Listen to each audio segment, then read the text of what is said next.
Wolf back. What's going on? It's your boy, the Wolf of Roto Street. RotoStreetJournal.com. We breed and feed you fantasy wolves here with your Week 9 rankings rundown, going through all the guys I'm higher on. We'll go through every player real quick, hitting a blurb on how they've been performing, what you can expect this upcoming week, going against the fantasy points, against all that good stuff, all that analysis that you love. So come on in. We'll go ranking. We'll go position by position again, talking about everybody. We'll pull those on in now. Although there is some crazy news, crazy news throughout the day, not just in terms of the rankings right now, but ultimately in terms of, hold on one sec, bringing in, remove that. In terms of Aaron Rodgers, the biggest impact of this week, he is going to be out because of COVID-19, unvaccinated. Thought he was vaccinated. I don't know what that BS was. The guy isn't playing this week. That's what it comes down to. We don't need to get into what else was going on. Should he have been vaccinated? Absolutely, he should have. He's the face of a franchise. But let's get into what should you do now if you had Aaron Rodgers. I personally have Aaron Rodgers in my main league. I have Aaron Rodgers, Devonta Adams. That's been fun with COVID-19. Let's talk about how you can replace this guy this week. My number one option to replace Aaron Rodgers would be Taysom Hill. 22% rostered. He's only 3% rostered entering today, but ultimately is now up to 22%. And I think he is my favorite option at this point to replace him. Hill averaged 21.6 fantasy points per game last year across his 4 starts. He was the QB6 in that span, behind only Rodgers, Deshaun Watson, Pat Mahomes, Kirk Cousins, and Ryan Tannehill. Some pretty good company, certainly in those top 3 to be among. 21 points per game would also have him right in the top 8 QBs of this year. He also leads over the last 10 years, all quarterbacks in fantasy points per dropback, 0.94. Elite efficiency, insane Konami upside. It's kind of like Jalen Hurts, just a bit more accuracy. Don't forget, this guy completed over 70% of his passes while starting. I know he gets the rub as just a running quarterback that occasionally makes up. This guy had 70% completion rate. Not bad at all. Yes, they were clearly designed like high percentage throws, but Sean Payton, who better to command the offense than him to design it around Taysom Hill? Granted, this guy is not guaranteed to be the starter yet. He did practice today, but Nick Underhill, one of our favorite beat writers out there, did say there was no clear indication of what the Saints QB plan is going to be this week. So we don't know quite yet what it is. Trevor Siemian took some reps with the ones. Taysom Hill apparently rotated throughout. We don't know yet. So it's not like a locked in Taysom Hill QB1 set and forget. But if he is the guy, if he gets endorsed as the starter, we know just how high this upside is. Never mind the fact that he's facing Atlanta, who he roasted for 28.8 and 27.9 fantasy points in the 2 games against them last year. He was the QB3 and QB8 in those 2 games. Across his 4 starts, QB3, QB13, QB8, QB11. Top 12, a QB1, and 3 of 4 starts, and just outside the radar. And that was an 18-point day where he fell out of it. Very high floor, enormous ceiling. You got the matchup. You got all that good stuff. So if you need an Aaron Rodgers replacement plan, this might be your top guy for it. Should he be gone, or you want a little bit of safety, I think one of the safest options this week to replace Aaron Rodgers would be Tua Tags. 45% rostered, so there's a decent chance he might already be taken for you. But if not, they have attempted, the Dolphins, 126 passes across their last 3 games since Tua returned. That's 42 attempts per game. That is massive volume. I believe that's the most in the NFL across these last 3 spans, if I'm not mistaken. And yes, we saw Tua get swallowed up against the Bills defense. You know, they pressure better than anybody, and that's where Tua has really struggled. 49% completion rate and 4 interceptions when facing pressure. But good news, the Texans are 3rd worst in pressure rate right now. They are prehistoric in Lovie Smith's tendencies here. So in a plus matchup, and we've seen 2 plus matchups in his last 3 games, Tua was the QB10 against Jacksonville, the number 1 QB against Atlanta with 4 touchdowns. I think we see another top 10 performance for Tua, certainly safer than Taysom Hill. And if he's out there, I'd probably have him on the roster right now. If we know Taysom's starting, he's still my preference, but I would have no problem with you going with Tua. And he also has great matchups in your fantasy playoffs should anything happen with Aaron Rodgers moving forward, a quality option. Should he not be out there, though? Let's give you a couple much more widely available guys, and then we'll get on into the rankings. But, of course, this is huge news again, this Aaron Rodgers replacement plan. I think Tyrod Taylor on the other side of that matchup could sneakily at only 6% rostered, be one of the top QBs. I'm +7 on him in ECR this week. I have him right in my top 15 QBs.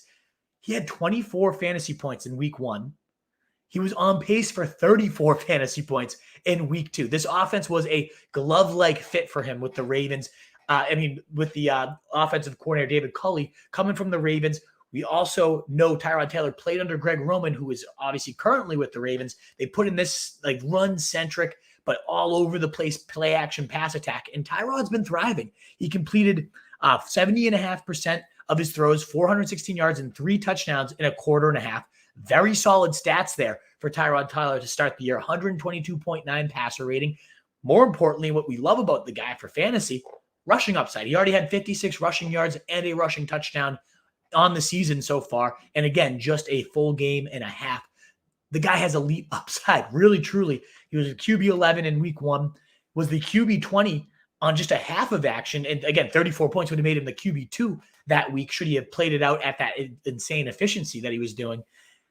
Definitely a very solid place. Never mind the fact that Miami, since week 5, has allowed, on average, 339 passing yards, 2.5 touchdowns through the air per game, giving up the most points to quarterbacks since week 5. Over the course of the year, the third most points to QBs. A very solid matchup for a guy that has played at a very high level for fantasy purposes so far this year. You want to not risk him, though, coming off the IR? Okay. What about Mike White Lightning over there for the New York Jets? 405 passing yards in his first career start. Started off with 12 straight completions. Looked insanely good. Certainly better than Zach Wilson. Had this offense moving at a great rate. He's only 8% rostered right now. And 3 touchdowns, 405 yards. Now gets an Indy defense that's given up the 10th most points to signal callers. They are bottom 5 in PFF's coverage grades. You get a little bit of Thursday night football juice. Nobody hates that. I am a little bit nervous that this guy, there could get some pressure on him, Indy. And I can't say I fully believe in this guy. I certainly have more faith in Tyrod. There is the risk that Tyrod might not be out there. And again, Taysom Hill. Both guys have some question marks for their Sunday availability, although Tyrod has been labeled day-to-day. He's taken first-team reps throughout practice. My guess is that he's out there, as is Taysom Hill. But if you don't want to wait it out, you want to just get some action in there and see what happens, I think Thursday night, you got a nice dice roll there in Mike White. And last but not least, why not talk about Jordan Love, the immediate replacement, the immediate fill-in for Aaron Rodgers? Only 7% rostered. You got the best possible matchup, or I guess second best. They're giving up the second most fantasy points per game. Kansas City is against the quarterback position. And then we got Jordan Love. He's got Devonta Adams most likely back. Not official yet, but should be back this week. You got Aaron Jones out of the backfield, who we've seen do an insane Alvin Kamara impression whenever Devonta Adams is out. So you got that nice weaponry around him, a good solid line to keep him upright. And there's a little bit of Konami upside here. 87th percentile burst score, according to Player Profiler. 75th percentile speed score with a 4.7, 4.40. The guy can run. You can definitely, you got the team run back there with the Mahomes. And yeah, the Chiefs haven't been anything elite this year. I don't know what's happened to them, but an awful Green Bay secondary since Jair Alexander went down. I imagine Pat Mahomes could and should get it cooking, and that is never a bad thing for your quarterback on the opposing side. So all three of these quarterbacks, I should note, Mike White Lightning, Jordan Love, and Tyrod Taylor are all on the road. Tua is at home. So again, I think the safest option of all of these guys, as is, I believe, Taysom Hill against Atlanta. I think they're at home as well. So keep that in mind, but ultimately that's not going to sway the decision. Those, again, just to summarize one more time, Taysom Hill first, then Tua, and Tua certainly the safest if you just want a floor. Net number 2, but most likely to be rostered already in your league. Number 3, I got Tyrod Taylor. Number 4, I got Mike White Lightning. And then number 5, I got Jordan Love at 7% rostered as the potential replacement plans for Aaron Rodgers. Let me know what your order is. As I said, I don't even have mine fully locked in yet. I got to figure this out. So if you have another guy, I know Mac Jones is out there in a lot of leagues. I prefer the 5 I've already talked about to him. Same idea with Baker Mayfield. No, thank you. But let me know what you guys think of the 5 options I've presented or any other replacement plans. Would love to know because I, again, have to make a decision, and I'd love any input that you guys have here. Alrighty, folks, enough about Aaron Rodgers and this horrible COVID situation that we've got in. Again, I have the Rodgers, Devonta Adams stack. COVID has just been an absolute kick to the balls since this has happened. Let's now bring in, though, my rankings here. And we'll cover, probably not as in depth, some of these QBs we already talked about, but we'll talk about the position as a whole. Starting at the top with Josh Allen. He's got over 30 fantasy points in 2 of his last 3, 29 last week, as you can see, 37, 30, 29. QB 1, 1, and 4. There's nobody near the guy, especially when you got Jacksonville giving up a top 10 to quarterbacks in points allowed there. He's in a tier by himself, in my opinion. That's how you can see if I ranked. Then we got your QB1s, the guys that can change the slate. I got Lamar Jackson at number 2, right in line with the ECR. Minnesota, pretty good, but we just saw Cooper Rush running all over these guys. So wait till you see what Lamar does against them, but also throwing, how many might White have? Like over 300, if I'm not mistaken. Solid matchup for Lamar, fresh off the bye. Rashad Bateman kind of coming into his own. Really like that play. Of course, you don't need to sell you on Lamar. You also got Matty Stafford facing Tennessee, who's giving up the 7th most points to QB. They also have some weaponry. The one issue with Stafford's been they've gotten up so big that he doesn't play the third quarter. He usually has 25 by then. You might now get a full game of the guy for once, though, given that they actually, on the other side, Tennessee can likely keep pace. No Derrick Henry. That's going to obviously cause some shifts in that offense, but you assume that they could potentially keep pace with these Rams here, which would get Stafford even more upside. Soft matchup like he's been facing, but actually might play the whole game. That'd be nice. We do have to take Aaron Rodgers out, which I had taken him out. I don't know why it's showing him still here in my rankings. So why don't we go backwards, folks, and we'll go to the rankings tool. But I had definitely taken him out. But let me pull up the Fantasy Pros. This is where I do my rankings here. For whatever reason, it did not publish. I had it right before the show. So my number 4 was Aaron Rodgers. Would have been a nice matchup, of course. Of course, now he's on the bench for me. But let's go to quarterbacks here. And I can make some adjustments as we talk live here. But these have been set already. So, well, yeah, I did X out of them. So Pat Mahomes got the bump up for whatever reason that did not publish. I don't know why. But, hey, what can you do? So I do have Patty Mahomes at 4. A little bit lower on the guy, though, than the ECR, considering that he really just, hasn't been that good these last few weeks. Pat Mahomes, quarterback 7, then 22, then 17, 13 in week 5 against Buffalo. He's had some light matchups against Tennessee and the Giants. 9 and 15 fantasy points in those. That's not what you're hoping for. That's not what you're looking for. Certainly discouraging there. But it's still Pat Mahomes. I don't know. I think I'm actually going to bump him down the more I think about this, given that Green Bay's not going to be humming it nearly as much as they would have been otherwise. So I'm going to bump him down there, as you can see, to QB5, maybe. I don't know what to make of Kyler either. It starts to get pretty ugly at quarterback pretty fast. So at this point, as you can see, only just a couple options in those like locked in high-end elite QB1s. And then we're getting into the remaining QB1s. Dak, always a good bet. As you can see, 27, 22, 28, QB7, 11, 3. As high of a floor and ceiling, assuming he's out there, he's been practicing in full. He should be good to go. Now, Kyla Murray, a bit of a risk. 26, 22, but then 11. He's got those 26 and 22-point days sandwiched between 14 and 11-point days. Definitely a little riskier than he's come to be. Now, San Fran, they are putting up some points. That should be a potential divisional shootout. But I feel like these divisional games, the coaches know each other so well that it ends up being towards the under almost always. So I don't know how I feel about that. It's sketchy. It's risky. As is Justin Herbert. Yes, he's had some huge booms, but he's had some big busts too. So I have him here at 8 minus 2 ECR. 43 day against Cleveland. He's had 12 and 16 in his last 2 games, 22 and QB 15 in that span. Nothing special. And Philly's not like a cakewalk matchup for quarterbacks. They're giving up the 27th, so 5th fewest points to the QB position. That's a little bit sketchy.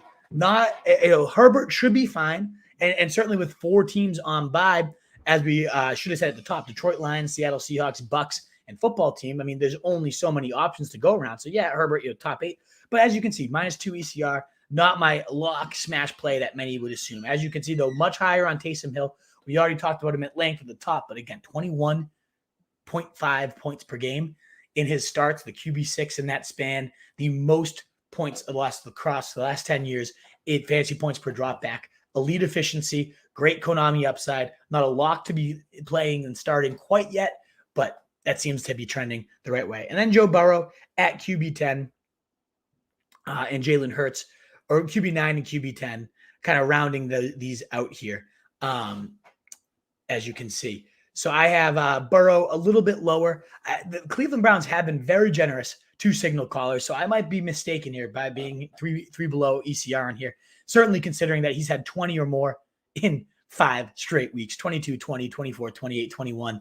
I mean, the guy's a beast. There's no way around it. I think I might be actually a little too low on Joe Burrow. Certainly if Baker Mayfield and this team can keep pace, and we know that this offense is actually significantly better without OBJ. I don't know how, I don't know why, but that is just the case. So ultimately, you got to like Joe Burrow in a potential shootout with Cleveland. They had a huge shootout last year. Then you got Jalen Hurts, who's had over 20 in every single game. He's been a top 10 QB in every single game, other than when he faces Detroit. Go figure. Now, that's why I'm a little bit lower, is what figures there? What gives? Why was he lower against Detroit? Well, they did run the ball over 36 times. Who knows? It just took a Miles Sanders injury to start running the ball. It makes sense. Go figure. I still think he's going to be great, but the Chargers have limited quarterbacks to the 4th fewest points. They will certainly have the defense that takes away any type of passing upside, which isn't why you're playing Hurts in the first place. They are very generous to running backs. So I imagine if that translates a little bit to running QBs, bad run D for running backs is probably bad run D against QBs. So I do think there could be some rushing upside. Let me just look actually real quick at how many rushing yards they've given up to quarterbacks. Yards, the most rushing yards per game to QBs is the Packers, then the Chiefs. That's pretty nice for Jordan Love again. 49ers. So where do the Chargers rank on this list? They right in the middle of the pack, like 15 in terms of rushing yards. So that's not like anything special, but I think Hurts will run all over them. Then you're looking at like the QB2s with some upside here. We talked about Tua, QB10 and QB1 before facing Buffalo, who gives up the fewest points to quarterbacks. Pretty forgivable that he had a bottom 20 game that week. I do think Tua can rebound against a Houston team, give up the 6th most points at home with 42 pass attempts per game these last 3 since he returned. Love him. Love Derek Carr in a top 15 matchup against the Giants. He's thrown, I believe, for 300 in like all but 2 games. So I scrolled down a little bit too much there. So we got, 300 in all but 2 games, 300 or more. And since the John Gruden's out, he's got 340, 323, 22 and 20 fantasy points, QB 11, QB 13, and now his easiest matchup since Gruden's been fired. Definitely into him for sure this coming week. And then you got Tyrod Taylor. We already raved about QB 14. Clearly, I'm higher than most, plus 9 on the ECR. I thought I was only 7, plus 9 ECR, but rushing upside was on pace for 34 his last time out, had 24 the week before. Both would have fallen well inside your top 12 at QBs. The only quarterback to average 20 points per game other than 5 other guys. There's some real upside here. And Miami's given the 3rd most on the season, most points across since week 5. I think Tyrod's an unbelievable dart throw with some upside this week. Kirk Cousins, Baltimore, not the best of matchups, and he's been a little bit dicey. The last week, what did he have? Like 13 fantasy points, the QB 21. Week before that, QB 29 against Carolina, one of the better pass T's, go figure. But then 11 and 14 the 2 weeks before that. So under 15 in 3 of his last 4. That's a little bit risky, especially against a Baltimore team that struggled to begin the year, but now 16th, so in the middle of the pack, and over the last few have been particularly tough against the position. I might bump him down a little bit now that I'm thinking about this. Kirk Cousins, I don't know, not into it. Not trying to stream this guy this coming week, but I don't hate Daniel Jones against the Raiders. I think that game has sneaky shootout upside. The Raiders do have a good pass D. They are limiting signal callers. Where did I have that stat? The Raiders, so 20th in terms of points allowed. So, 11th fewest points. Not like a you must avoid it type of matchup. Daniel Jones, he does have that rushing upside, but it's been on lockdown. So 17 and 17 fantasy points, 5 and 7 before that. There is a very low floor. We cannot ignore that fact. He had a bunch of 21, 29, 17, 28 to start the year. Some real heavy upside there, but we haven't seen that in a few weeks.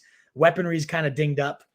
I think I'm talking myself out of Daniel Jones the more and more I think about him. That's because I also do like Ryan Tannehill with no Derrick Henry. Yes, the play action, that's going to take a big hit, but I do think they're going to lean on his arm a bit more. It is a tough secondary to lean on. I really do like Carson Wentz, though, this week against the Jets. They just got destroyed by Burrow. Their pass D has been actually better. It's a clear-cut run funnel. But Wentz has 23-17, 20-20 in his last 4 games. He's been a top 12 quarterback in those 3 games above 20, so 3 of his last 4. I wouldn't be shocked to see that again. Probably the best streamer outside of Tua and Tyrod Taylor for me. Still out there in a fair amount of leagues.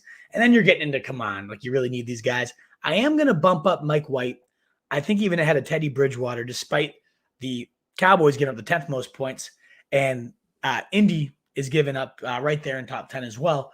I'd rather have Mike White slinging that rock around after a 400-yard, 3 TD day. Not really into Garoppolo. Give me the rushing upside of Justin Fields. If you're getting this low, it's getting pretty ugly.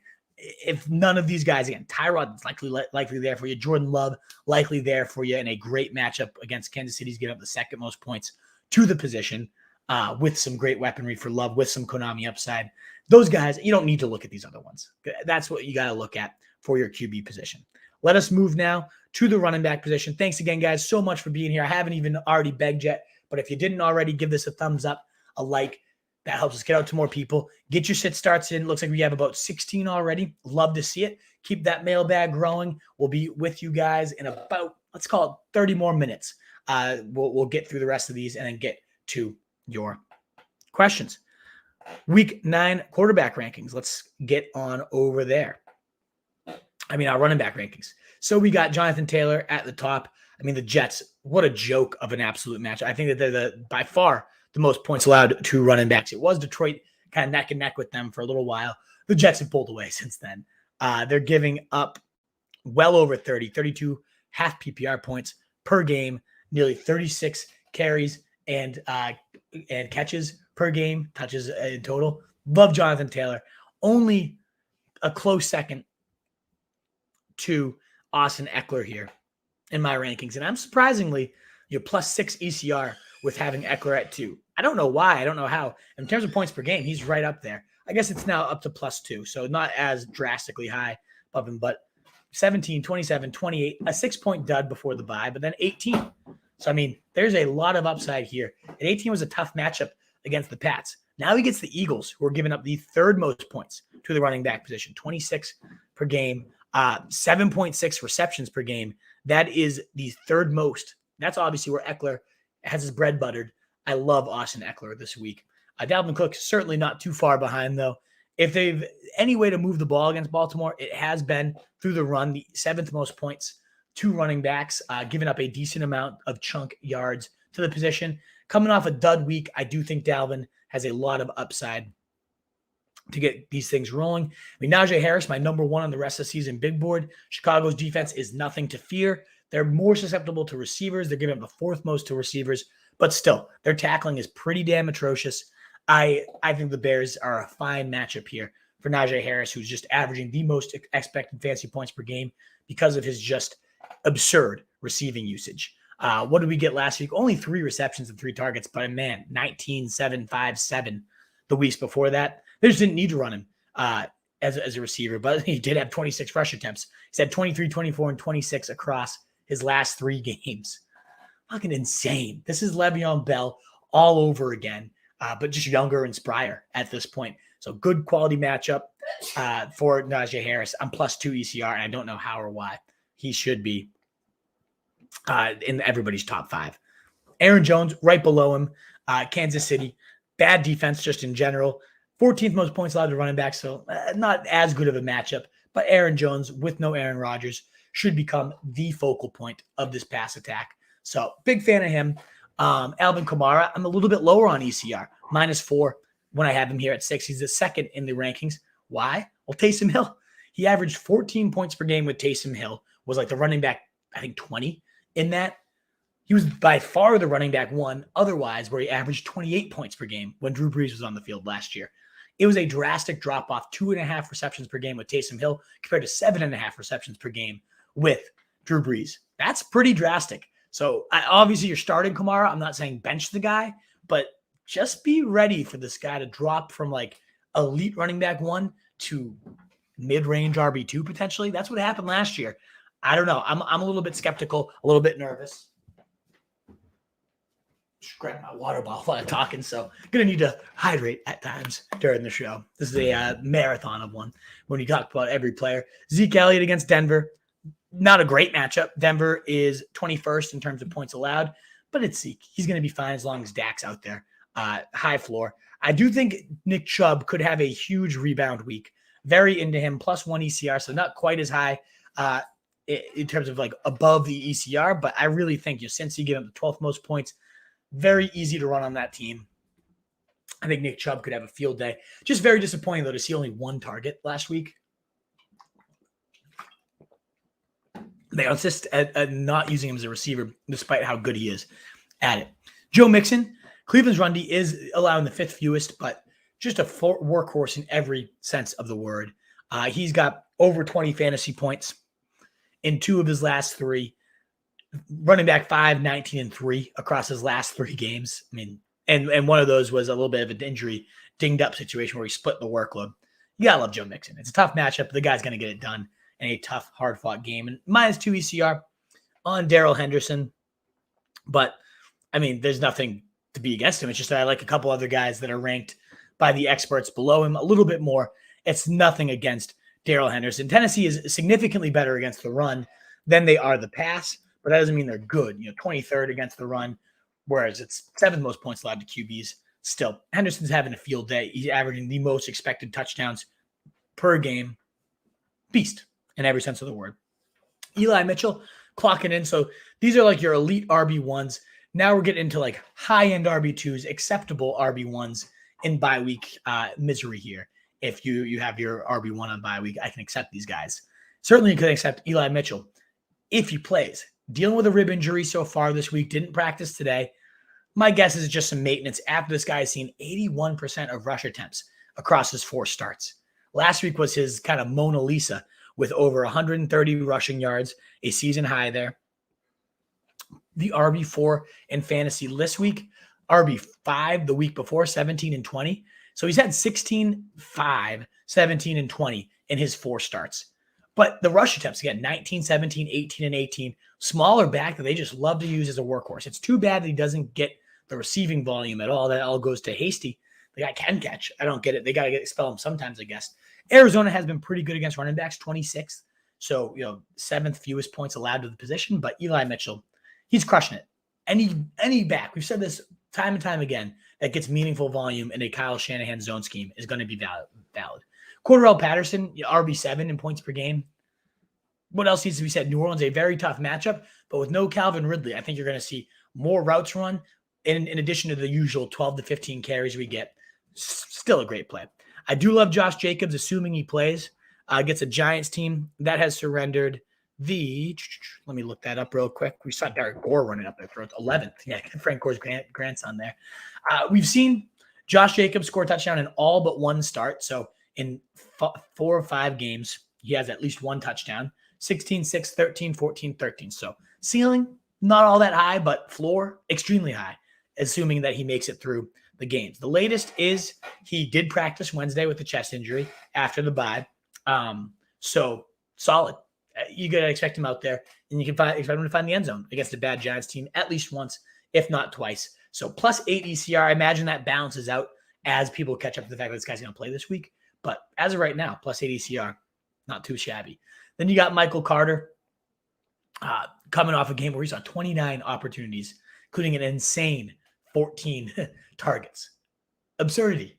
Mike White has thrown to the running backs 44% of the time and 40% of the time across the last 2 games while he's in. He loves Pepper in the position. Indy is a tougher matchup, 30th, so bottom 3 in terms of running back points allowed, but it doesn't really matter his running back because he's going to do his damage through the air. So solid play. I do think you got to be a little nervous that Ty Johnson has been pretty involved, but about 70% of snaps over the last 2 games have gone to Carter since Coleman's been out. I think you can start him with pretty good confidence this week. Damian Harris right behind him. Carolina, they rank as the 2nd hardest matchup for running backs, but we've seen Dalvin Cook go crazy on them. They've been exploited Good front seven, good solid front seven. And we have seen Belichick like sneaky abandon the run completely at times. So I am -4 ECR on Dame Harris, but this guy has been the definition of a workhorse these last few weeks, as you can see here. His game log, 10, 17, 23, and 14. So nice, sturdy floor. Running back 12, 2, and 14 these last few weeks. So I'm ranking him below what he's finished at. I just do get nervous that they might abandon that run pretty quickly. I do love Devontae Booker, assuming that Barkley, who's now in COVID protocol, doesn't play. Love Booker this week, facing a Raiders team that is giving up the 10th most points to the position, nearly a touchdown per week at this point, 0.9 touchdowns per game. So solid averages in that sense. And Booker, since taking over, he had kind of a dud 7-point day against the Rams. But when he's seen meaningful work against Dallas week 5, when Barkley first went out, 16 carries. He had 12 carries the next week, 14 carries the week after that, and 15. More importantly, 3, 4, 2, and 5 receptions. He's put up 18, 7, 13, 13. Nice, solid, sturdy floor there for Devontae Booker. Now in a good matchup. I think he's going to find the end zone in a game that I wouldn't be surprised to see shoot out there. Chuba Hubbard, assuming that McCaffrey doesn't play, will be my number 17 running back. He's been a volume beast, around 70% of the total touches, around 85% of just the carries. When you look at it, that sense, 13, 13, 6, 13. So not like an amazing ceiling, but a nice, solid, and that's in standard. So let me go to half PPR now, 16, 13, 8, 14. So Booker's numbers are actually probably even better than what I was just reading off. Top 20 in 3 of the 4 weeks. Yeah, solid floor. That's really what it comes down to. Khalil Herbert, 100-yard streak was broken last week, and now he gets Pittsburgh, who is the 7th hardest matchup for running backs. But the guy ran for over 100 yards against Tampa Bay. He could do it against anybody. Still involved in like 75 to 80% of the snaps and touches across these last couple of games. Did get dinged up a little bit last week, but I still love Herbert as just a feature back in a run-centric attack. And certainly if Matt Nagy's gone, let's recover from your COVID at a nice slow pace. We don't want you to be permanently sick or anything of that nature, but no need to rush back. Matt Nagy. Zach Moss against Jacksonville. Jacksonville's bad against everything. 13th most points allowed to running backs. Moss had that one dud before the bye. But ever since that, other than that, he's had double digits in every game in PPR settings. 6 catches last week on 7 targets. Didn't find the end zone, but very encouraging usage. Just a sturdy floor. Like not sexy, not somebody you need to have in, but a nice floor should you play him. And then we'll move on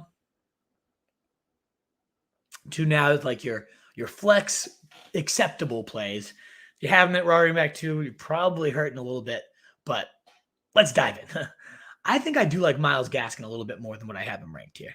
So I'm going to bump him up ahead of Scott. No Malcolm Brown. It wasn't insane volume in his first game without him, but played around 65% of the snaps, saw 12 carries, 3 receptions, only put up 7 points on it, but that was against Buffalo, who's the hardest matchup for everything, for quarterbacks, for running backs, every position. Now he gets a Houston team that's given up the 6th most points to running backs. 2nd most yards per game, 129 yards. Plenty of receiving volume. I think Gaskin's a good bet for 80 to 100 yards on the ground. Probably finds the end zone. So a little bit too low on him, in my opinion. I actually think I'm going to bump him ahead of Zach Moss. Just more ceiling. As soon as, famous last words though, as soon as you trust this guy is when he kicks you in the balls. I guess I didn't touch upon Edmonds, who has seen more carries than James Conner these last couple of weeks. 10 and 14 points, running back 26 and 16 in half PPR leagues. Solid. But it's when you lose those goal line capping touches, it is tough. And that, speaking of the devil, James Conner, running back 25. If he doesn't score touchdowns, he's going to be horrible, but the man just keeps eating touchdowns. So we can't rule him out. AP, though, right there at 24. As you can see, plus 12 ECR. I'm staking my claim in the guy. I think he's going to be the one that takes over the lead back duties for the Titans. He fits the scheme so much better than Jeremy Mick Nichols, who, yeah, he's going to have some receiving upside, but I do like Adrian Peterson, fresh legs. I think he's just going to come in and surprise. And the Rams, sneaky, not that great. They did have Von Miller. That defensive line could get ferocious, but 15th in terms of points allowed. I think AP finds the end zone first week back. let's make sure he's active. We'll get there. We'll check it in, but we shall see. Dallas has been much better against running backs than they have been against the Pats. He was 25th, so 8th fewest points allowed to the running back position. So Melvin Gordon, Javonte Williams nibbling each other's cheese. Why couldn't Gordon get traded? We don't know. Should have happened. Didn't happen. You can toss him in the flexes and hope for the best, but not very inspiring plays. Hopefully you have better options at running back, but in bye week hell, you might not. And then Dearness Johnson, only 4 touches. That's sketchy. Did find the end zone. Looked solid on the work he got, but hard to trust moving forward. The negative game script did not help either running back, but yeah, that's about it for running backs I want to start. These are some guys. I might bump up Mick Nichols just because I think he does have some receiving upside. I sneaky do like Mark Ingram, who put up 8 points in his first game with back in New Orleans. Saw 8 touches, pretty efficient with the work he got. And against Atlanta, I wouldn't be shocked to see him find the end zone. We saw Latavius Murray. Yes, it hurt Kamara to have Taysom Hill at QB, but we saw Latavius Murray feast. They kind of just turned to a power-centric, like high school wishbone offense in a way. And Mark Ingram could be that power back. He seemed right back at home, seemed running with more juice than we've seen all year. I wouldn't be surprised to see him have a solid day here. Devin Singletary is too high. I don't ever play him. Don't want to. A.J. Dillon might get leaned upon a little bit more this next week. We've seen him now see over the last 3 weeks, 3 rush attempts. That is shitty against Washington, but 16 last week. And again, I think the running game is going to be immensely leaned upon with Aaron Rodgers out. So another 15 plus carries. Don't be shocked to see it from him. I kind of zipped over Boston Scott. I shouldn't have. This guy did see 12 carries. 3 running backs saw 12 or more carries for the Eagles. Of course, when Sanders goes down, I just still can't get over that. But he was by far, Boston Scott, the most productive. 60 yards, touchdown, seen 5 touches at the 5-yard line in the last 2 weeks. Turned those into 3 touchdowns total. 2 of them coming last week was the running back 9 and half PPR. And he saw 15 straight plays with the to start the game. He was the de facto back. And when the game kind of got out of hand, Gainwell didn't see his work until the 4th quarter when they're up by 34. If this game remains close or if they remain down, I wouldn't be surprised if Boston Scott sees about 70% of the snaps. So I think he is definitely in play this week, certainly above the rest of this tier. So yeah, I didn't want to skip over him at 23. Mick Nichols, though, maybe some receiving upside. I do like Hines, given how much they give up over 36 touches per game to running backs. I could see Hines kind of being a sneaky play. Carlos Hyde's up here. It's the toughest matchup for running backs in a bad offense, though. So, I'd play Hines over him, but Robinson's not expected to play. So that's just a bet on volume. But volume in the toughest matchup in a bad offense often is just fool's gold. And then we talked about Ty Johnson. He saw a lot of work. He's been the running back 21 and 9, I believe it is, over the last couple games. Running back 25 and 12 is PPR where he had more. 10 and 17 fantasy points. 6 and 5 receptions across his last few. I mean, not bad. Not bad for a guy. Indy is, again, good against the running backs. They're going to swallow up the middle of the field. So it's going to come in the receiving game if he does anything. We know how Carter's been eating there. And then, Mike Davis, tough run matchup. As I said, you lower against Mick Nichols. A little bit higher on Jordan Howard. I could see him finding the end zone, though. The Chargers are giving up the 5th most points to running backs. So we love Scott for that reason. But we also think the goal line hammer, all those guys above Kenneth Gainwell, given that he was only in a mop-up duty, I don't think we're going to see too much mop-up duty. I think that's about it. If you really need a desperation below any of these, you look for maybe Rex Burkhead, who saw the most snaps and touches, getting a Miami team that's getting up the 9th most running backs. It could be something solid. I still think this offense is going to look significantly better with Tyrod, but I don't know if it's going to be Burkhead or if it's going to be David Johnson, who saw the fewest touches among running backs. Go figure. He's going to be featured, right? Ugh, fucking disgusting. Maybe Hasty, if Mitchell's out, is a decent stash for right now to see what happens. I think Ramondre Stevenson, seen a little bit of receiving work, isn't an awful play, but man, you're getting into pretty ugly territory here. Hopefully you had AP, you got, maybe even Ingram, or I've seen Nyheim Hines dropped in a lot of leagues. Maybe those guys can get the job done for you. Let us now move on over to the wide receiver position. Let me just pull up my wide receiver rankings. And Wolfpack, while I'm doing this, if you haven't already, please consider hitting that thumbs up button, helping us get out to more people. If this is your first time here to the show, thank you for being here. Welcome. Awesome to have you. Consider hitting that subscribe and hitting the bell so that way we continue our goal to get to 2K. All right. I'm already at 40 minutes. Wow, I am going a little bit slower than I usually go here. So let me speed it up a little bit for wide receivers. You don't need me to rave about how damn good Cooper Kupp is. He's having a better season than what Devonta Adams did last year. He's on pace to have the most fantasy points of all time among wide receivers, to break Calvin Johnson's record, to break Devonta Adams' record, to break Randy. Like, it's crazy what this guy's doing. And there's no signs of slowing down now against the Titans, who get up the most points to wide receivers.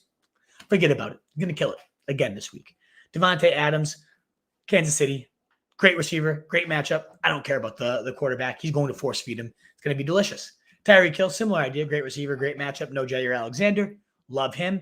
Deebo Samuel continues to cook with gasoline. I mean, the guy is just insane. Other than Cooper Kupp, maybe the best single pick you could have made. Him, Jamar Chase, and Cooper Kupp, the 3 MVPs in fantasy right now. All mid-round receivers. Keep that in mind for next year. But yeah, 32, 15, 18, 20 fantasy points across his last 4. Top 8 in 3 of those 4 games. Not going to do anything but continue to eat.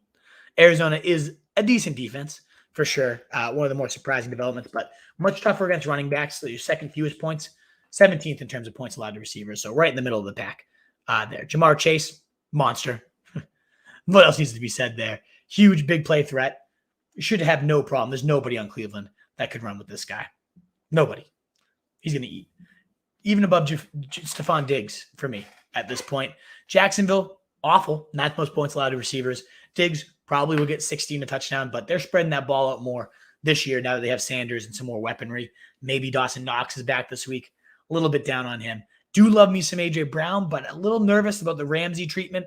The Rams have given up when they shadow like that, they tend to get dropped like number 1 receivers by a shitload.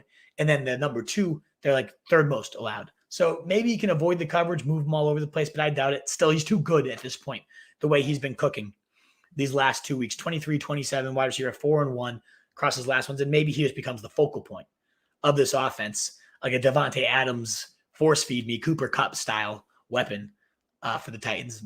Then nobody will stop him. We've seen Dante Johnson just cook some more. 13 targets in 3 of his last 4 games. He's got 10 or more in all but 1 game. And he's never finished in the last 5 weeks. He hasn't been outside the top 20 wide receivers. Just dynamite gold, certainly in PPR leagues. Lock him in. Those are your elite wide receivers. Obviously, again, Cooper Kupp, Devonta Adams, the cheat code level. Then your high-end wide receiver ones. And then we're like lower-end wide receiver ones, high-end wide receiver 2s here from 9 through 19. So clearly the tiers much bigger. Jefferson, big dud this last week. Don't forget, though, he had 14 targets the week before.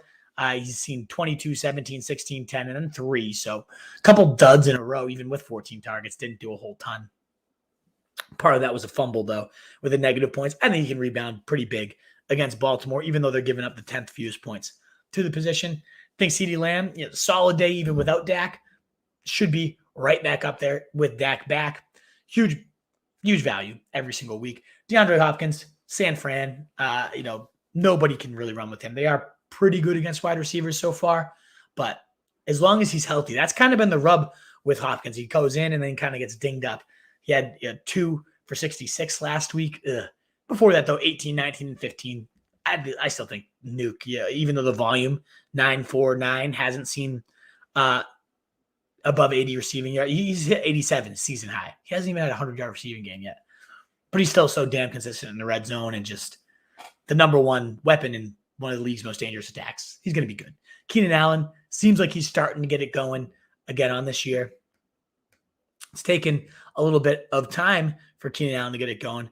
Philly is the 4th fewest points allowed to receivers. A little concerning there, but 11 targets in 4 of the 6 games this year. I think we're getting for another 10-target type day. It depends on how competitive they keep it. Mike Williams, how frustrating can this guy be? 3 and 4 in his last 2. 33 before that, then 2. 30 before that, 19 and 18. A little bit more boomer bust than we'd like to see. Early on in the season, that X wide receiver talk was coming to fruition. 12, 10, 9 targets, 16 against Cleveland. But we've also seen 5, 5, and 4 target days. And it's not like Keenan Allen where you can just bank on, here's 10 targets, let's see what he does with it. That's frustrating. It should be, but it's not. Marquise Brown, I love the guy. +3 ECR on him. He's killing it. Wide receiver 11, his last time out was 17 fantasy points and 14 targets. Only caught 5 of them, but he's a touchdown monster this year.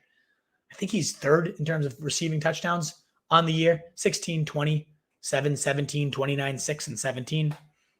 In one of those 7-point days, he should have had 35. He had 3 drop touchdowns.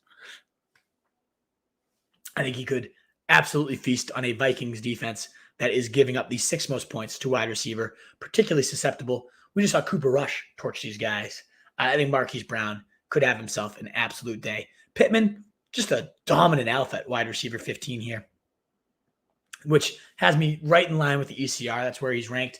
But the Jets, sneaky, tough matchup, 27th. So 5th hardest for wide receivers, but it doesn't matter for Pittman, who saw 15 targets last week. T.Y. Hilton was in and out of the lineup. He's already ruled out this week against the Jets. 26 fantasy points for Pittman. He's had 18, 5, 19, and 26 across his last few. I believe he's the wide receiver 6 across that span. Unbelievable. How do you bench the guy? You don't. That's the answer. You don't. Top 15 player. He's not on your bench this week. Robert Woods, again, Tennessee gives up the most points to wide receivers. 2-touchdown week last week. I think we could see another 2-touchdown week.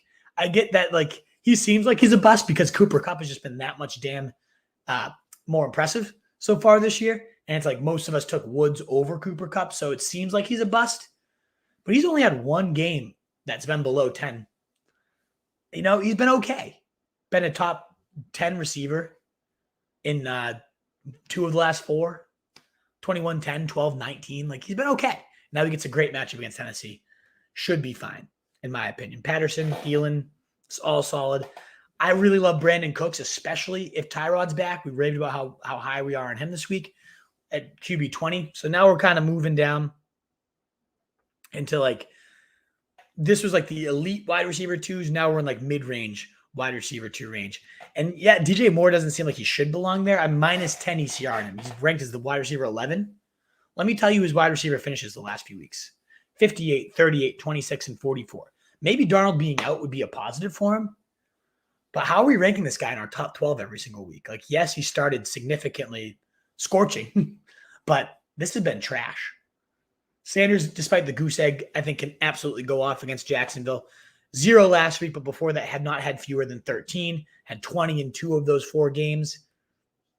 Solid floor. I know last week should suggest otherwise, but solid floor. I think Claypool, this is the type of defense, the Bears, that just can't tackle. You think about that 80-yard touchdown Deebo Samuel had. Claypool, that's right in his wheelhouse. Throw him a little bubble screen, he's going to rip it. Should be in all lineups, as should T. Higgins. Leading the target share right now. I know Chase does so much more with his volume, but Higgins has been an absolute beast. Kadarius Toney, I love.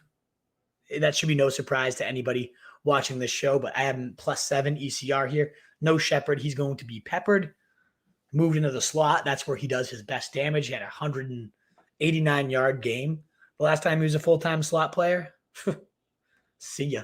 Love Toney. Love Waddle. Houston's actually pretty good against receivers.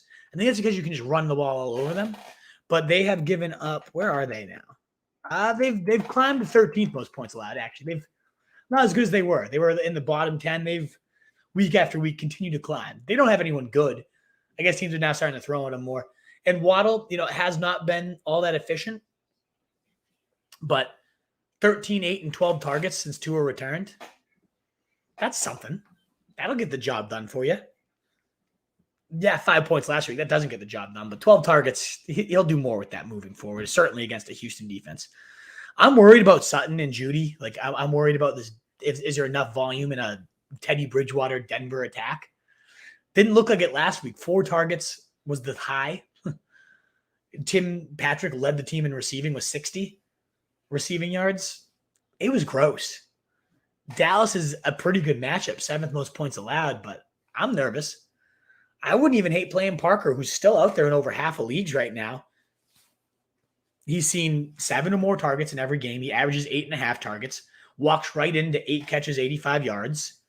Wide receiver 23 in half PPR leagues last week. A lot of high degree difficulty. Like Tua seems more comfortable giving him those jump balls. Like to see it. Cole Beasley, so now we move into like the high end wide receiver threes. It does start to drop off quick. And these are going to be like the last guys I really touch upon. Maybe I'll toss out a couple Hail Marys for you. But Beasley, I think, has to be in lineups if Knox is out. 22 targets across his last 2 games with no Knox, including 13 last week, 18 and 16 fantasy points, wide receiver 11 and 16.5. A great play. Jacksonville's nothing to stop him if Knox is out. Even if Knox is in, he's still going to be a solid play. I'll probably drop him a few. Devonta Smith, it's second hardest matchup for wide receivers. The guy just hasn't been really getting it done. 4, 9, and 2 fantasy points. Oh, man, I think I'm too high on Devonta Smith. I think I'm bumping him below some of these guys. You can't trust this guy at this point. I'd rather have Van Jefferson in there. Top matchups for wide receivers, ran just as many routes as Kupp and Woods. He's seen 6+ targets in 4 games, and he's the wide receiver 20 in those types of games. And now with no Deshaun Jackson and Tutu Atwell, I think we're going to get plenty more options of that. 12, 10, those last 2. I think we're getting another double-digit week in the easiest possible matchup for wide receivers. Continue to get those questions on in, guys, as I rave about them. But I think Van Jefferson, out there in 80% of leagues, could easily be your guy. I do love – I think I like Bateman more. I'm already plus 10 with him here at 36. I think I prefer him to Renfro. Even without Ruggs, don't even want to really talk about it. It makes me sick. It's sickening, disgusting. Renfro should see a solid target bump. Let's just put it that way. And he's already solid floor. That's all I need to say there. Christian Kirk, your boom or bust, should have had a 50-yard touchdown last week. Of course, he's on my roster, and I started him, and he doesn't get it. But what can you do? This offense generates those wide-open opportunities week in and week out. Let's just hope Murray actually converts on him. Jacoby Myers, like, routinely higher than where I'd have him at this point, -3 ECR. Wouldn't be shocked. Gilmore only played 16 snaps last week. Wouldn't be shocked to see that rise. He's been below 10 half PPR points in 4 straight weeks. Still hasn't found the end zone in his NFL career. He's obviously due, but clearly it's just not – he's allergic. 8, 9, 7, and 8 fantasy points, just like, meh. The targets continue to be there, but it's very uninspiring. I think I even prefer Crowder. I'm going to change that with Corey Davis now doubtful. Bumping him up a few spots. 8 for 86 with his boy Mike White there. Out there in 80% of leagues. Like, I go Van Jefferson first, but Crowder a great stream this week against an Indy team, give the 10th most points to the wide receiver position. He has seen, as we said, 8 targets last week, or 9 targets for 884. He's seen 6 or more targets in every single game so far this year. He's got 16 and 12-point days, standards between 6 and 5. So there's a kind of a gross floor, but he'll get you something.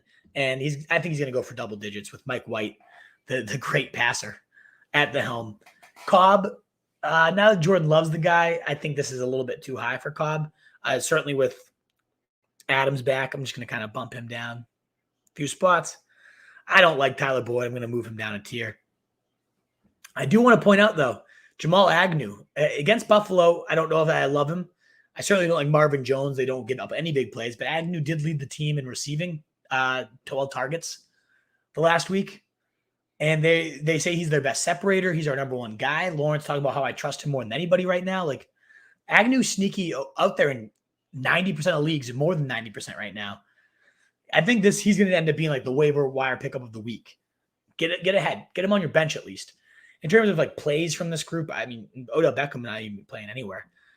They're saying he left practice, all that crazy stuff today. I don't hate Tim Patrick. He seems to be like the steadiest. Like with Teddy Bridgewater, just has a nice rapport, but I could see IU coming off a season high in snaps and target share kind of reemerging this week.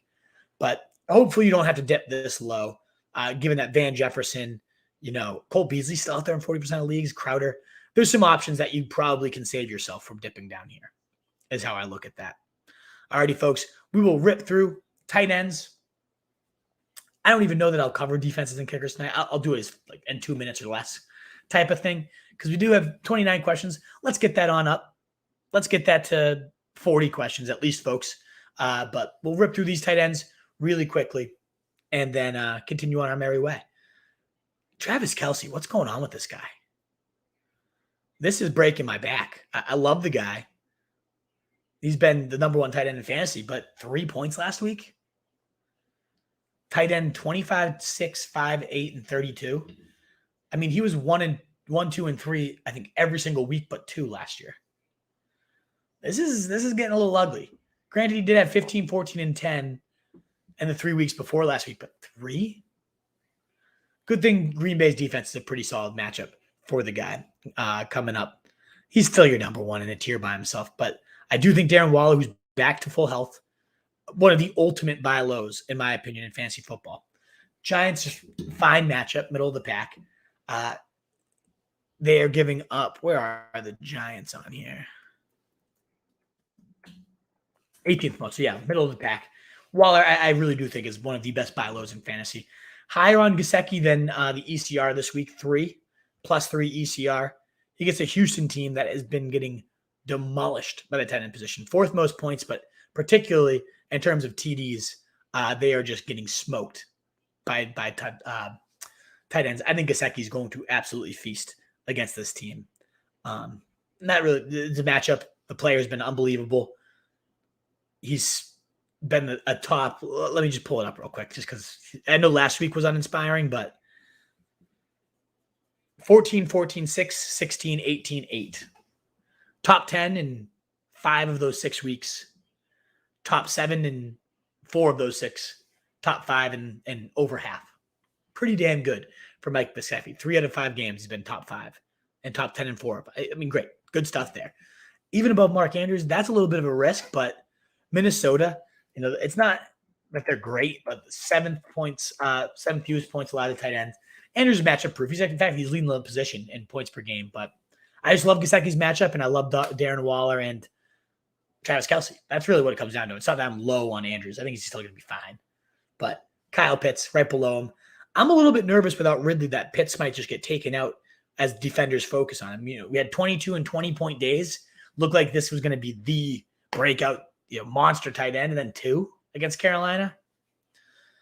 New Orleans is giving up the 5th fewest points to tight ends. They're pretty generous against wide receivers. You got to consider him a wide receiver at this point, but I would be shocked if he doesn't get number one attention with like doubles on nearly every play. They have no one else. Still, though, too talented to rank much low this, but I am -2 ECR on him for the week. And then as you can see, Dallas Goddard, Noah Fant. Noah Fant, is he not playing this week? On the COVID list. Likely to miss the week. Okay. So I need to change that. And let's see, Albert O will get bumped into just ahead of, I do like Fry. I'm gonna put Albert O here at 17. So, I X out of the wrong guy. I meant to X out of Noah Fant and ended up Xing out of Dallas Goddard. Let me refresh this. Thanks for your patience, folks. We'll be right to your questions in a second when I'm not an absolute spaz. But I do need to refresh this because I don't want to forget Dallas Goddard flex rankings. Ooh. Who's the Wolves flex rankings? I never released my flex rankings. Maybe I can make you guys pay for those. Would people pay for flex rankings? I don't know. All right, let's get Dallas Goddard in here. My tight end 6, 10 plus points in both games, PPR wise at least, without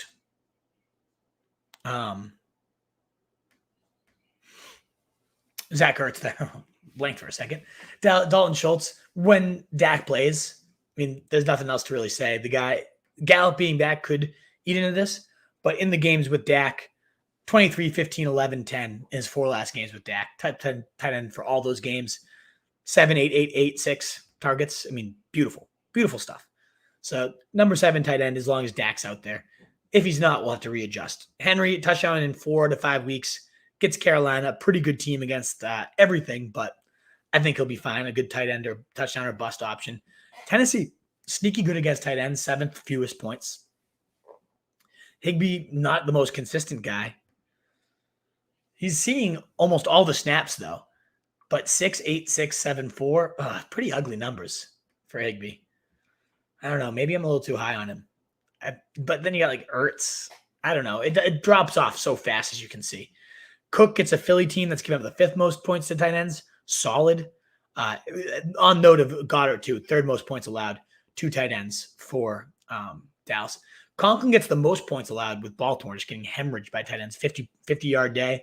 Solid streamer. I'd prefer Dan Arnold, who saw 10 targets last week, or Jared Cook, a good touchdown bet against them. But if not, maybe look at Uzma. Cleveland is – where is Cleveland on this list? 20th in terms of points allowed, so not the best of matchups, but Uzma still got about 50 yards last week.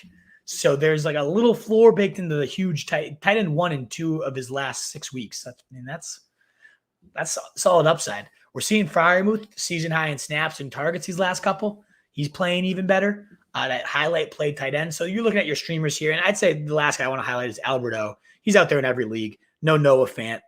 Dallas, 9th most points to tight ends. Alberto, whenever he's gotten volume, I mean, this is a big body that runs at a 4.5. Like, solid athlete, should do some damage. We've gone so long at tight end and these other positions that I know you guys are waiting for your questions. We're over an hour here.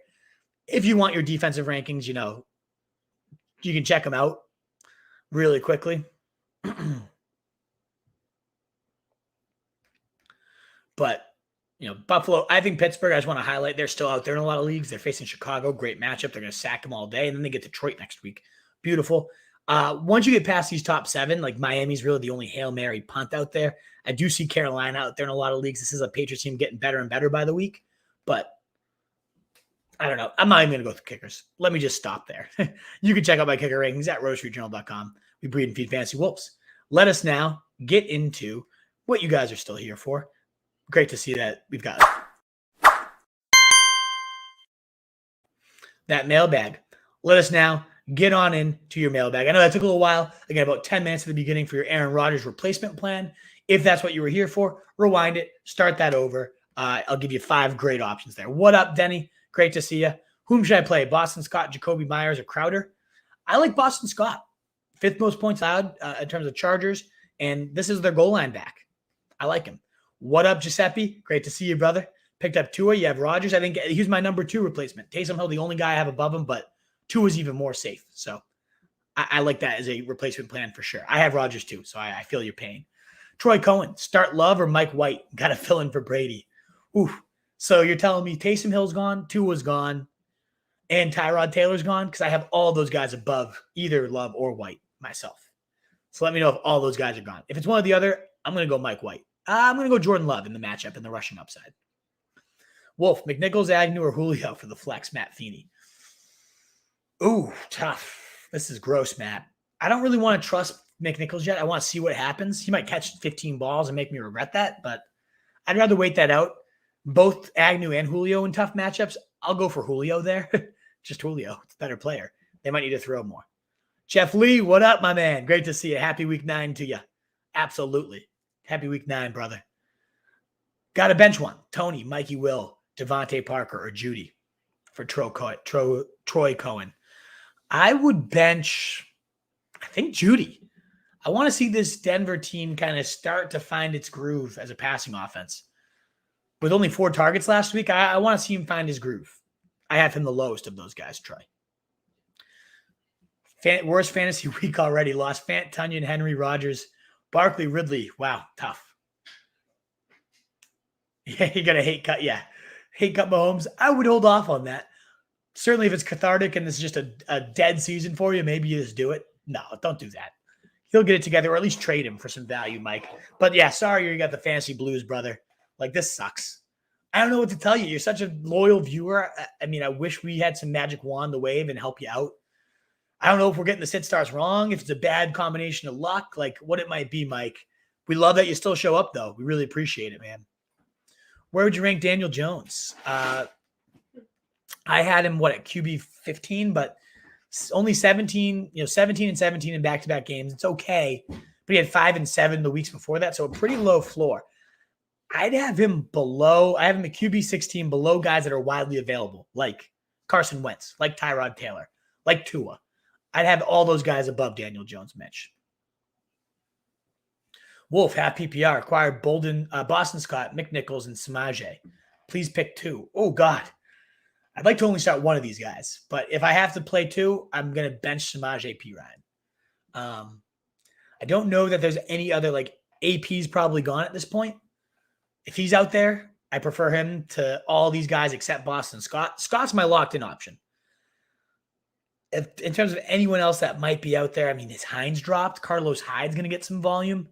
But I would go Scott and McNichols of those guys. No 2. Starting Cup, there you go. You're probably doing pretty damn well. If you have Cup, there's a good chance you're at least 500, if not well above it. Starting Cup and Devontae Parker need a third. You going Bateman or Davis? Well, Davis probably isn't going to play no 2, so this one's probably answered for you. He's doubtful for the week. Should he play, I probably still would go Bateman. Giuseppe, half PPR. Jacoby Myers, Boston Scott, Darrell Williams, or Hunter Renfrow. I got to go Darrell. I know Derek Gore was a weird, had 5 straight carries, found the end zone, and everybody freaked out. We still saw almost 70% of snaps go to Darrell, almost 100% of the receiving work go to Darrell. And Green Bay's not a good run D. I'll go Darrell Williams here. Half PPR, who would you recommend as a QB? For Jeff Lee, my man. Burrow, Hill, and Carr. I'm going to go Burrow there. I had Hill above him, but that's just being cute on my end. Granted, Hill does get Atlanta. He had 27 and 28 against him, but is he less likely to run this year after the concussion? He lost a little weight in terms of being more of a QB. I'm bumping Burrow up ahead of Herbert and Taysom Hill. Cleveland's giving up a lot of points to that position. I'm going to go Burrow there. Ethan Pugh, need another full PPR, need another receiver. Chase Edmonds and Tony for Jamar Chase, or Boston Scott and Tony for Dante Johnson. I would go get yourself Chase. Love Boston Scott's nothing though. You're getting Chase in a vacuum. I like more than Dante, but you only have to give up Scott and Tony. I'd get Dante there. And you get to keep Chase, who's a pretty decent flex, low-end RB2 type of guy. Unless you have good running backs to balance out, in Chase Edmonds wouldn't really matter to you. Because if Chase Edmonds doesn't matter to you, go get Jamar. But if you use Chase Edmonds, then give up Boston Scott and just go get Dante. Johnny Lau, need a super flex explosion this week, Wolf. Magic Mike or Taysom? I think Taysom's the better bet. The one risk here, Johnny, is Mike White plays Thursday, and we don't know that Taysom's locked in to start on Sunday. He practiced today. He's quote-unquote on track, but we don't know what on track for what week, for what's happening. In a vacuum, if we know Taysom's playing, I keep reiterating this, against Atlanta last year, 28 and 27, QB6 while he was a starter. The guy is the Konami code, but not a guarantee to be starting quite yet. So that's a risk. Do you pass up on Magic Mike on Thursday? This is one you got to wait it out and see tomorrow. Do we have any more clarity on Taysom Hill starting? If so, then you go Taysom. If not, you might just got to pull the trigger on Magic Mike. Would you rather have Tua or Taysom Hill? I'd rather have Taysom Hill if he's playing, but again, just happy we don't know that yet. So Tua, a nice safe option. I'd say hold on to him, and then if Taysom's still out there, and you can wait that one out. If he's starting, then you drop Tua and you go get Taysom. But we don't know that yet. And I think Tua is a nice, safe option until then. In a Superflex league with Rodgers out. Yeah, it sucks, Yanks. Need 2 to start out of Jay Love, Mike White, Justin Fields, Trevor Lawrence, Colt McCoy. Oh, God. PJ Walker. Well, we don't know if Colt McCoy, even if it's not Colt McCoy. It's not PJ Walker. I think you're going Jay Love and Mike White for me personally. I like those guys a lot. James Robinson rank, I don't think he's playing, so I'm not ranking him yet, Mitch. Should he play? He'll be right in my top 20 running backs like he usually is, but Buffalo, very tough matchup. If you could sit him, I would if he plays because there's risk of re-injury, but I don't think he's playing this week. Is there anything that I missed that suggests he would? And again, guys, meant to ask before we got in here, but if you like this, please hit that thumbs up button. Help us get out to more people. Share, retweet, drop it in wherever. Hit the heart button. All that stuff. It truly, I know it seems like I'm a little beggar, but I wouldn't ask for it if it didn't truly help us out. Good free way. You want to pay and help us? Super chat's right there, but I know it's not as time sensitive of a night tonight. We'll cut it short at 8:30 though, when I got to get going here. So anything until 8:30, I will answer, but I got to get running then. Need 2 receivers out of Cooks, Bateman, Van Jefferson, Brian Edwards for Yanks. I love Brandon Cooks the most, and Van versus Bateman is tricky for me. I think I want to go Van here. What up, Josao? Good to see you, brother. Thanks for being here. Kirk, Taysom, Daniel Jones this week. I'd go Taysom if he's in. Well above those other guys if he's in. If not, I'd go Kirk. D. Parker for Kane Z. E. Sanders, Darrell Williams, or Zach Moss in the flex. I'd probably go Darrell. Sanders give me, it would normally be Sanders as the lock, Kane Z, but last week I get a little bit of cold sweats thinking about. He should have had a bomb touchdown. We'll see. Kyler's no-go. I need to get AB off the waiver. You probably mean a QB off the waiver, Bulldog. Wentz, Taysom Hill, or Mike White. So Mike White you'd have to play tomorrow, and I'd rather wait it out and see if you can get Kyler in there. I also prefer Taysom Hill by a long shot. And the same goes with Wentz, right? You'd have to play him. So I like Taysom Hill the most as the option because it gets you the chance to wait for Kyler. I didn't forget J-Rob. I don't think he's playing this week. Was there a report today that he practiced and is likely to go? I could have completely missed that, Troy. But otherwise, I don't know about that. My wide receivers are Jefferson, Chase, D. Johnson on my bench. You got Pittman, Judy, Corey Davis. Should I accept a trade of Kittle and Julio for Pittman and Higbee? I don't know. I don't know. Kittle is just, I'm not into the Kittle experiment. Hill, says Falonini. Yes. Hell yeah, brother. What up, Wes? Great to see you, man. Wolf, BK. Good to see you, brother. I feel like I haven't seen you in a couple streams. Love always seeing your name pop up. Should I trade Darrell Henderson for Nick Chubb? 1-for-1. 10-man PPR, says Dominic S. PPR, Henderson has more value. There is the bigger injury risk, I guess, but we've already seen Chubb go down this year. Henderson hasn't. So I think I just stand pat there. Henderson's giving you no reason to trade him, Dominic. Half-PPR for Sarah. 0 last week with Sanders. Yeah, completely dud. Do I bench him and start Herbert or Waddle? I'd probably play Herbert here. You know he's going to get at least 15 to 20 touches. I like that. Yo, what up, Tyler? Should I start Melvin Gordon or Khalil Herbert? Definitely Herbert for me. I know Gordon had the 2 touchdowns, but I think that's just a backfield I don't want to go near if I don't have to. You know Herbert's getting 80% of the work. Give me that. Dan Arlen or Frymouth, very close for both. I lean Arnold with the 10 targets, but the Buffalo matchup's no joke. Part of me wants to say Fry here. Go for the touchdown. Go for Fry. I'm going to change my rankings right now to reflect that. I definitely feel better about Fry the more I weigh these options. Danny Jennings, thoughts on Callaway now that MT is out for season? Thanks, brother. He's been out for season, and Callaway hasn't really done much. I wanted it to be something. I tried hard. He's had 2 gem matchups in a row and did jack shit. I don't think it's happened. He'll have a couple blowups here and there the rest of the year, but I don't know. It's not happening, especially now with Taysom at QB most likely. I think he's definitely waiver wire trash at this point. Nucker Booker for flex and standard, says Face. You got to go DeAndre Hopkins. Standard, the lack of receptions, is the TD upside there. So give me Nuck. Oh, nah. Deontay Johnson or CeeDee Lamb. I got to go Deontay. Safer, steadier. Bigger upside with CD every week, but you're getting 12, 20 every single week with Deontay. 13 targets back-to-back weeks and 3 of his last 4. That volume I can't pass up. You have Hurts, says Danny Jennings. Have a bench spot. Should I pick up Taysom? Yeah, I think you should. Just because who knows how much longer Hurts' leash is. I could see that disappearing. I could see him getting benched for Minshew. You know the Eagles better than I do, Denny. That big win against Detroit might have bought him some leash, but I don't see him lasting the season as the starter. I'd want Taysom. Yeah.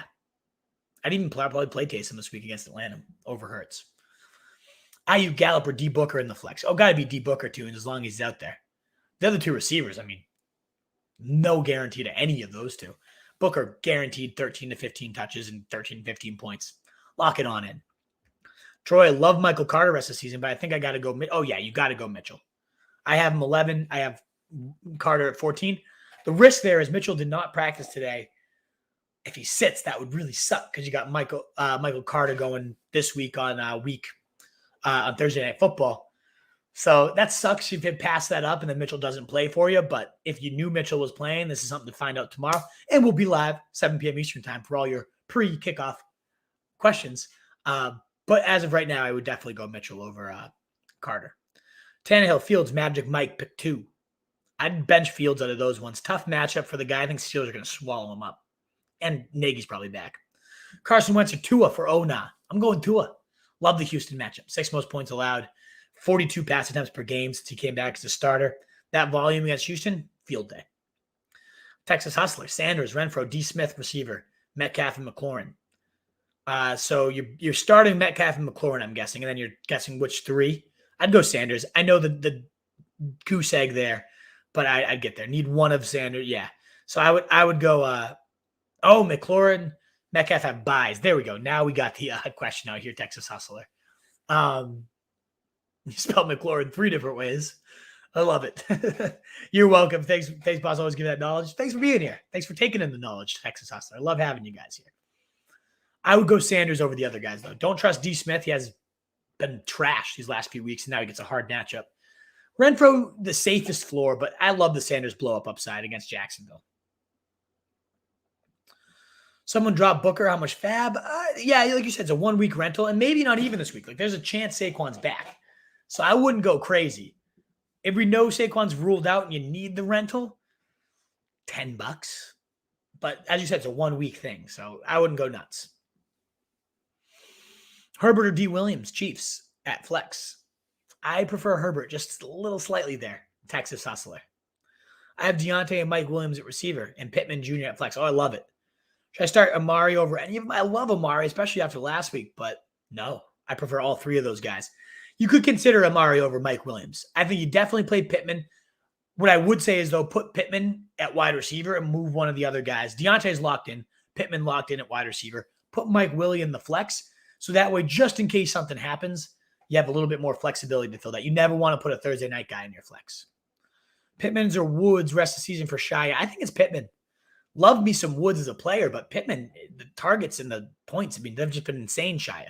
He's a clear wide receiver 1. Give me that over the wide receiver 2 any day. Yeet. Who should I start with? Aaron out. Well, I did a whole 10-minute segment to start the show. So you want some analysis on all this? Go for it. I have 2 of the highest here. I do like, Carr as the highest floor. I don't like Kirk. I'm not doing Kirk here. So, if you don't, and you say you don't trust Tua, I like Tua. He's my favorite of these 3, but Carr is the highest floor for sure. I don't like Danny Dimes. Trust your gut always. Go Carr. Like, by far, again, the highest floor, 20 points in 2 straight since Gruden got fired, over 300 yards in all but 2 games this year. The best floor by far. But I think 2 against Houston's your highest upside, and that's the play I would go with.